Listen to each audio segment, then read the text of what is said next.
So the real reason I believe Microsoft is releasing the Surface Neo and the Surface Duo isn't because it's trying to replace a smartphone. I think it's far from that. Smartphones aren't going to be replaced anytime soon. It's our primary mobile computing device and a form factor we're so used to and familiar with. I don't think it's going anywhere. But I believe there is this desire for that device that sort of fits between a tablet and a laptop with a mobile sort of centric design to it, but also giving a PC-like experience as well. And I believe that's where the Surface Neo and the Surface Duo are sort of gonna fit in here. So starting off with the Surface Neo, which is pretty much aimed at more being that tablet laptop hybrid they're trying to reach in this particular case. It comes with dual 9-inch displays with a hinge in the center of it, and that hinge has 360-degree rotation, so you can flip it all the way out and have screens on both of the sides if you want to. On the back, there's going to be a space where you can attach the Surface Pen. It will magnetically connect to the back of it. As far as internals, what we know so far is going to come with an Intel Lakefield processor that's specifically designed for this. It's also going to come with Windows 10X, a specifically designed version of Windows for dual screen devices such as this. So I imagine other manufacturers will also get access to this version of the operating system.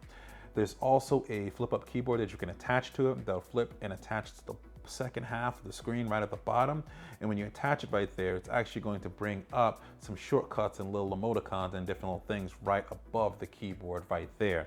So this is where I think they're sort of trying to give you that tablet and a laptop experience sort of all on one here with the Surface Neo. Now, as far as the Surface Duo is concerned, that is more going for that sort of phone and tablet sort of mixed hybrid right there.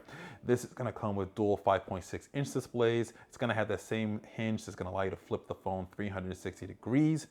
Interesting thing here, it's running Android. Yes, Android. Microsoft is officially releasing an Android device.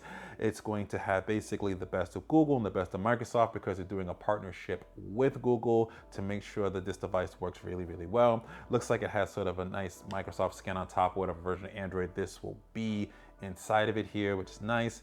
Now, this isn't the first time we've seen dual screen devices and sort of this foldable form factor.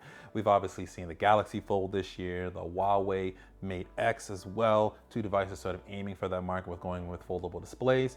We've also seen this hinge design as well happen on Android a couple of times, with going all the way back to Kyocera Echo from a while back. I think it was 2011, maybe 2012 when that was released. We also had a ZT Axon M that was released as well too, that had the dual screens set up with it.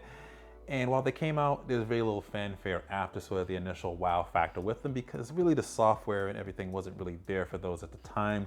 And we kind of know it's a little bit tricky with these foldable screens right now, so we've seen some of the issues with that. That's why I believe sort of this hinge design with the dual displays is, I think, the best way to sort of introduce this form factor. Plus, it's really gonna, I think, cater more to the productivity thing. Having a couple of different displays is gonna allow developers to make apps that specifically take advantage of these things. Now, the big question a lot of people ask is, why announce it now when they made a release date of holiday 2020? I believe the reason he did that is mainly, one, is they're gonna get a lot of initial feedback from a lot of people's initial impressions with this from what they've seen so far. That's gonna allow them to improve the device. I'm pretty sure they're gonna find a way to get an external camera on the outside of them. I'm pretty sure they'll find a way to get another sort of external display on the outside of it as well too. So especially on the Surface Duo there, so you may be able to sort of check calls without having to open up the phone fully. That's going to be interesting to see kind of what they do there with that. This also gives developers plenty of time to develop their apps to take advantage of this hardware and the new operating system Windows 10X and Android as well too with the Surface Duo. This gives them more of an advantage, like more time to really make things for it. This gives accessory manufacturers time as well too, because there'll be definitely unique accessories that can take advantage of this new dual screen sort of mobile computing that we're sort of going into and trying to figure out how we're gonna enter this space and what devices are gonna really be that niche for this. Like, I don't expect these to be big major sellers. This isn't gonna take over smartphones or standard tablets or anything like that. I think this is gonna have its niche and slowly grow over time. I know there's a lot of skepticism about this right now. Funny enough, I really believe if this was Apple announcing this and not Microsoft, that they'd be more focused on the positives over the negatives with this. But that's just kind of the sentiment that sort of happens with these things, and Microsoft sort of announces things. But I do remember a particular device that got a lot of flack and got a lot of skepticism the first time it came out almost about 10 years ago. And that device ended up changing the entire landscape of smartphones going forward. That was the Galaxy Note.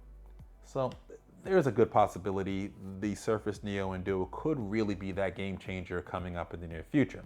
But my question to you is, do you think foldable or hinge is the best way to go about with multi-screen devices? Do you want to be about the foldable display, or do you want to have the hinge in the middle as well too, for a little bit more assurance, since we know that kind of does work versus the foldable displays?